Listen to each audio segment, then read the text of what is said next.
Hello student, welcome to my channel सरमन lecturer. आज का ये वीडियो क्लास 10 इंग्लिश के लिए सबसे ज्यादा इंपॉर्टेंट है। ठीक है, आप लोगों की इंग्लिश की वीडियो आना स्टार्ट हो गई है। आप लोगों को chapter two chapter important questions भी पढ़ाया जा रहा है और आज के इस वीडियो में हम लोग देखेंगे मोस्ट इंपॉर्टेंट एमसीक्यू, जो आपके बोर्ड एग्जाम में 20 मार्क्स का एमसीक्यू आएगा क्लास 10 इंग्लिश का, उसको हम लोग देखने वाले हैं। ये बोर्ड एग्जाम के लिए सबसे ज्यादा इंपॉर्टेंट है। इस वीडियो को लाइक करना, शेयर करना, अगर चैनल पर नया तो सब्सक्राइब कर लेना। ठीक है, और इससे बाहर कुछ भी नहीं आएगा। जितना मैं आप लोगों को बता रहा हूं वो याद कर लो, आपके बोर्ड एग्जाम के लिए बहुत ही ज्यादा इंपॉर्टेंट है। ठीक है, तो सबसे पहले हम लोग देखेंगे पहला एमसीक्यू। ठीक है, ये आप लोगों का पार्ट ऑफ स्पीच से है, देख सकते हो मैंने लिख भी रखा है पार्ट ऑफ स्पीच से।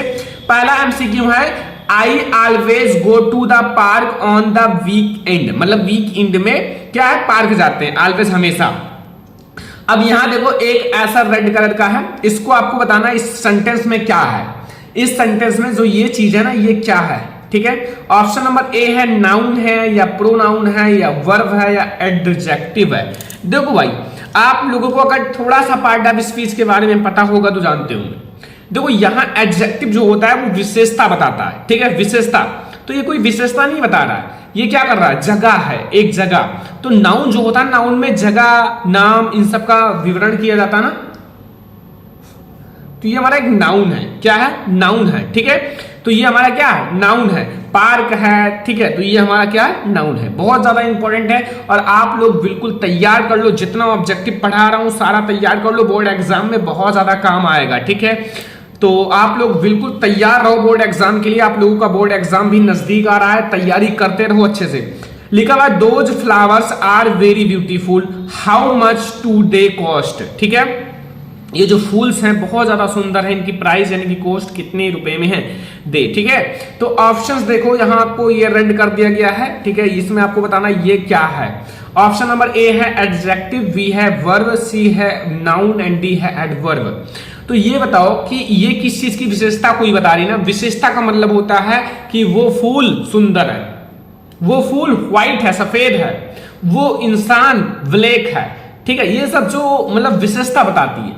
ठीक है, जैसे यहां जो फूल की विशेषता है वो ब्यूटीफुल है, सुंदर है, तो इसलिए हमारा ये एडजेक्टिव होगा। ये क्या बता रही है, विशेषता बता रही है, किस चीज की, फूल की, तो इसलिए ये हमारा एक एडजेक्टिव होगा, एडजेक्टिव। ठीक है, एडजेक्टिव जो है ना विशेषता बताता है। तो यहां आप लोग ध्यान रखना सारा क्वेश्चंस। ठीक है, बहुत ज्यादा इंपॉर्टेंट है। अगला देखो, यहां तीसरा, he drove his car very slowly down to the mountain road. ठीक है, तो यहां स्लोली को बताना है क्या चीज है, स्लोली। ठीक है, ऑप्शन नंबर ए है एडजेक्टिव है, बी है एडवर्ब है, सी है वर्ब है एंड डी है नाउन है। देखो थोड़ा सा भी अगर आप पार्ट ऑफ स्पीच के बारे में पढ़े होंगे तो ये से क्वेश्चन आपको बहुत ज्यादा आसान लग रहे होंगे। ठीक है, क्योंकि यहाँ जो स्लोली है ना, स्लोली वो क्या है, एक एडवर्ब है। क्या है, एडवर्ब। ठीक है, तो थोड़ा सा पार्ट ऑफ स्पीच के बारे में पढ़ो, वर्ब क्या है, एडवर्ब क्या है, नाउन क्या है, एडजेक्टिव क्या है, ये सब चीजें पढ़ो। ठीक है, वर्ब क्या है, क्योंकि ये सब चीजें जब आप पढ़ोगे तो ये सारा चीज बहुत ज्यादा आसान लगने लगेगा जो मैं इस टाइम पढ़ा रहा हूं। ठीक है, और ये सारे मैं इंपॉर्टेंट ऑब्जेक्टिव्स बता रहा हूं कि आप लोगों का ऑब्जेक्टिव भी क्लियर होता रहे। ठीक है, और मैं आप लोग क्वेश्चन नंबर 4 देखो, जुलाई is my favourite month of the year. यहां कह रहा है कि जुलाई is the favourite month of the year, मतलब ईयर में हमारा जो जुलाई है ना, एक मतलब जो साल में जुलाई का मंथ है वो मेरा फेवरेट मंथ है। ठीक है, तो इस जुलाई क्या है, यहाँ जुलाई, सॉरी जुलाई नहीं, फेवरेट क्या है यहाँ, फेवरेट। यहाँ देखो फेवरेट है ना, इसके नीचे अंडरलाइन है, तो ये क्या है, एडजेक्टिव है या फिर वर्ब है या नाउन है या एडवर्ब है। तो ये जो है ना जुलाई की विशेषता बता रही है। क्या बता रही है, जुलाई की विशेषता, कि वो मेरी फेवरेट मंथ है। तो फिर ये विशेषता बता रही है, इसलिए हमारा क्या है, एक एडवर्ब है। क्या है, एडवर्ब है। ठीक है, तो ये हमारा क्वेश्चन नंबर 4 है और आई होप कि आप लोगों को बहुत अच्छे से समझ में आ गया होगा। तो चलो अब हम लोग देखते हैं क्वेश्चन नंबर 5। क्वेश्चन नंबर 5 देखो, क्वेश्चन नंबर 5 में जो है वो टेंस है। क्या है, टेंस है।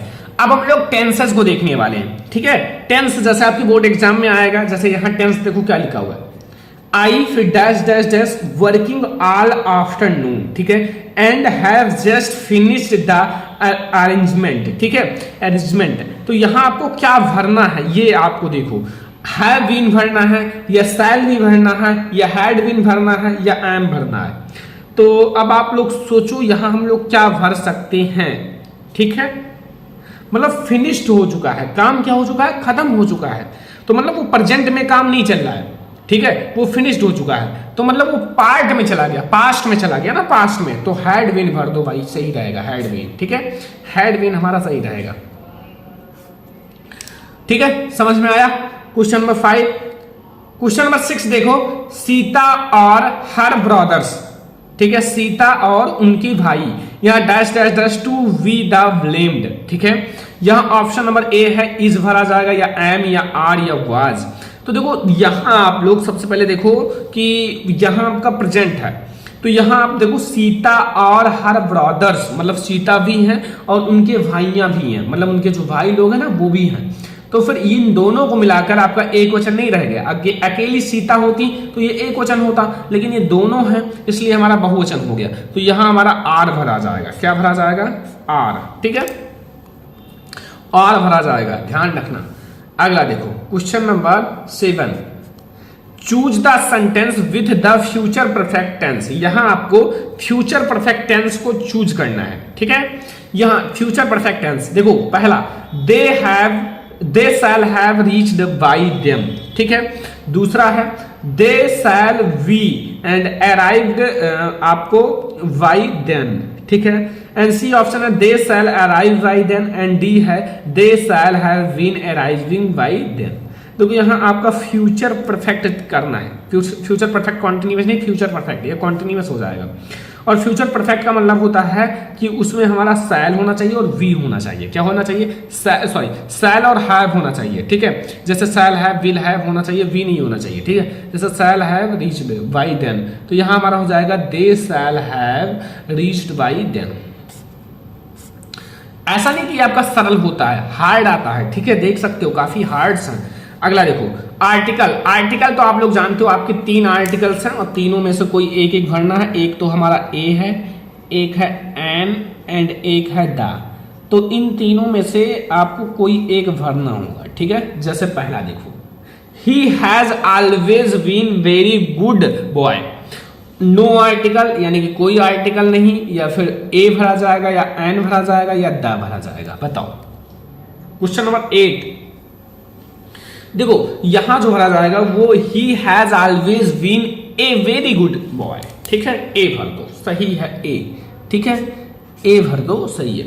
तो ये हमारा है क्वेश्चन नंबर 8 जो कि बहुत ज्यादा आसान है। अब हम लोग देखते हैं क्वेश्चन नंबर 9। क्वेश्चन नंबर 9 में देखो यहां कि यहां डैश डैश छूटा हुआ है, फिर यहां है president of the United State will be visiting Australia next week, ठीक है। ऑप्शन नंबर ए एंड है, बी है द, एंड सी है नो आर्टिकल, एंड डी है ए। तो यहां जो हमारा क्वेश्चन नंबर 9 है, इसमें देखो प्रेसिडेंट है, एक बहुत बड़े महान पुरुष हैं, तो इसलिए यहां हमें क्या भरना होगा? आगे किसी भी महान चीज को लिखने के लिए आगे दा लगाया जाता है, जैसे दा ताजमहल, दा प्रेसिडेंट ऑफ इंडिया। तो ये सब आप समझना है आप लोगों को, दा, ठीक है, समझ में आया। क्वेश्चन नंबर 10 देखो, 10 he drives at a speed of 18 miles dot dot hours, ठीक है। इसको आवर्स पढ़ा जाता है, यानी कि आगे ए ई आई ओ यू आता है, ओ मतलब पढ़ा जाता है, एच जो है वो साइलेंट होता है। एन भरा जाएगा, या दा भरा जाएगा, या आपका ए भरा जाएगा, या नो आर्टिकल। तो यहां जो हमारा भरा जाएगा वो एन भरा जाएगा, क्योंकि इसको आवर्स पढ़ा जाता है, ठीक है, एन। जितना मैं आप लोगों को बता रहा हूं सारे को नोट कर लेना, एक्सरसाइज करना, बार बार रिवीजन करना, ठीक है, समझना, लिख लिख कर सीखना, क्योंकि बहुत ज्यादा इंपॉर्टेंट है। अब हमारा आता है रीडिंग्स ऑफ सेंटेंसेस। पहला प्रश्न मतलब 11वां, एक्सरसाइज फिर स्लेस है, फॉर फिर स्लेस है, हेल्थ फिर स्लेस है, गुड फिर स्लेस है, डूइंग फिर स्लेस है, इज। तो ऑप्शन नंबर ए है exercise doing is good for health, B है doing exercise is good for health, C है for health is good exercise doing, and health is good for doing exercise. तो ये जो है ना, पहले आपका लगेगा डूइंग, और डूइंग एक्सरसाइज करने से इज मतलब है गुड फॉर हेल्थ, मतलब हमारा जो हेल्थ होता है वो अच्छा रहता है, वी वाला ऑप्शन सही। थोड़ा सा जब ग्रामर के बारे में जानोगे तो अच्छा लगेगा, तो समझ में आएगा, ठीक है। 12 select the word with correct spelling. यहां देखो आपको एक करेक्ट स्पेलिंग बताना है, जैसे ये VENEFITE बेनिफिटेड एंड बेनिफिटेड देखो ये एक जैसा नहीं है, अलग अलग है, ठीक है। देखो चारों अलग अलग टाइप्स के हैं। अब इसका राइट आंसर क्या होगा, ठीक है, ये आप लोगों को बताना है, तो चेक कर लेना। वैसे मैं आपको बता देता हूं कौन सा राइट ऑप्शन है, VENE, ये वाला सही होगा। ये हमारा क्वेश्चन नंबर 12 कंप्लीट स्पेलिंग से। क्वेश्चन नंबर 13 भी हमारा कंप्लीट स्पेलिंग सही है, ताकि आप लोगों का स्पेलिंग वाला जो पोर्शन है ना वो कंप्लीट हो जाए, ठीक है। देखो, from the given group of words choose the word worthly spelled, ठीक है, जो मतलब वर्थली स्पेल्ड है, ठीक है,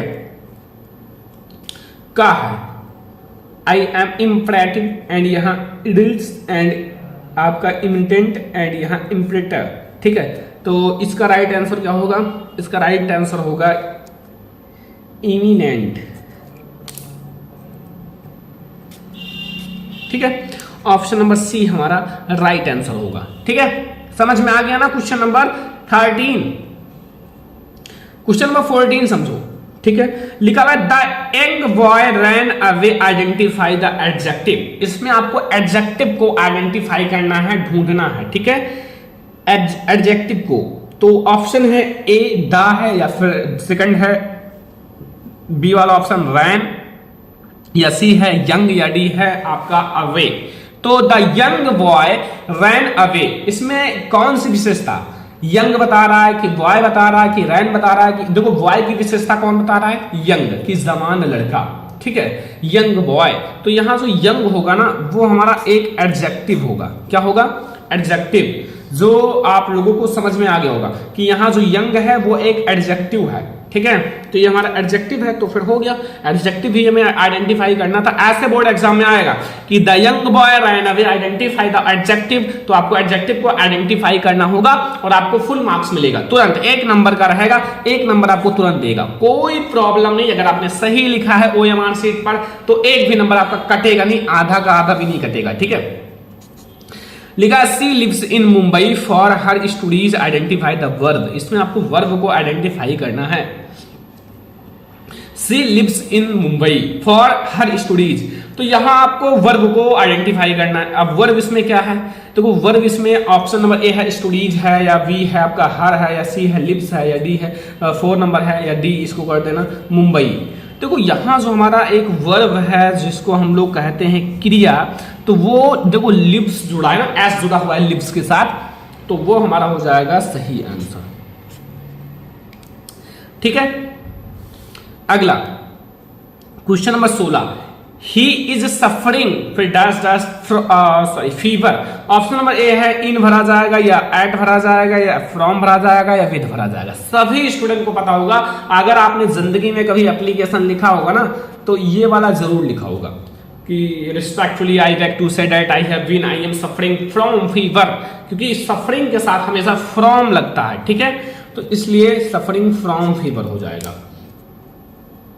समझ में आ गया क्वेश्चन नंबर 16 भी। क्वेश्चन नंबर 17 देखो अब आप लोग यहां कि the boy helped to the blind man. यहां क्या लिखा है, the boy helped to the blind man. देखो आपके बोर्ड एग्जाम में एडजेक्टिव ज्यादा चांस है पूछने का, ठीक है, ज्यादा से ज्यादा। अब यहां एडजेक्टिव ही चूज करना है। ऑप्शन नंबर ए है द, या बी है ब्लाइंड, या सी है हेल्प्ड, या फिर डी है बॉय। तो मतलब कह रहा है the boy help to the blind man. यहां आपकी जो विशेषता बता रही है वो ब्लाइंड मैन की विशेषता है, ब्लाइंड है ना, तो मतलब वो क्या है, अंधा है, तो वो एक विशेषता है जो उसकी विशेषता बता रही है, ठीक है। तो वो हमारा ब्लाइंड जो हो जाएगा वो आपका यहां हमारा ब्लाइंड जो होगा वो एक एडजेक्टिव होगा, ठीक है। क्वेश्चन नंबर 17 आपको समझ में आ गया। क्वेश्चन नंबर 18 समझो, यहां my friend is a hard working man. My friend is a hard working man, identify the verb, ठीक है। ऑप्शन नंबर ए है वर्किंग, बी है इज, या सी है हार्ड, या डी है आप लोगों का मैन। यहां आपका हेल्पिंग वर्ब पूछ रहा है, ठीक है, या वर्ब पूछ रहा है, तो यहां हमारा जो राइट आंसर होगा वो है इज, मतलब इज जो है ना यहां वर्ब होगा। अगला क्वेश्चन देखो, अगला क्वेश्चन देखो, question number 19, it has been raining फिर डॉट डॉट मॉर्निंग, फिर यहां ऑप्शन नंबर ए है फ्रॉम, सिंस, फॉर, वाई। तो लिखा हुआ इट हैज बीन रेनिंग। देखो मॉर्निंग है ना, मॉर्निंग के लिए मतलब मॉर्निंग से हो रहा है, तो मतलब ये निश्चित समय है ना मॉर्निंग, तो इसलिए यहां हमें फ्रॉम सिंस लगाना होगा। सिंस, जब निश्चित समय हो तो सिंस लगता है, ठीक है। क्वेश्चन नंबर 20 है, the Ganga is a Holi river, identify the adjective. Adjective बहुत ज्यादा इंपॉर्टेंट है, रिवर या है, ए है या होली है या इज है। तो यहां जो गंगा की विशेषता है ना, गंगा की विशेषता वो है पवित्र, पवित्र मतलब होली, तो हमारा ये सही हो जाएगा। तो इसमें हम लोगों ने 20 ऐसे ऑब्जेक्टिव क्वेश्चंस को देखा जो बोर्ड एग्जाम के लिए सबसे ज्यादा इंपॉर्टेंट है। इसको आप लोग कंप्लीट कर लो बिल्कुल से, बोर्ड एग्जाम के लिए मोस्ट इंपॉर्टेंट है, ठीक है। आई होप कि आप लोगों को ये वीडियो बहुत ही ज्यादा पसंद आया होगा। पसंद आया हो वीडियो को ज्यादा से ज्यादा लाइक कर दो, शेयर कर दो, चैनल पे आना सब्सक्राइब कर लेना। ये हमारे MCQ है, ऐसे में आप लोगों को पूरी इंग्लिश की तैयारी कराऊंगा। जो आपके नए टीचर हैं वो भी आपको इंग्लिश पढ़ाएंगे ताकि आप लोगों का इंग्लिश और अच्छा रहे और सब्जेक्ट की तैयारी लगातार चलाई जाएगी। तो इस वीडियो को लाइक कर दो, शेयर कर दो, चैनल पे आना सब्सक्राइब कर लेना। चलो फिर मिलता है नेक्स्ट इंपॉर्टेंट वीडियो में, तब तक के लिए धन्यवाद।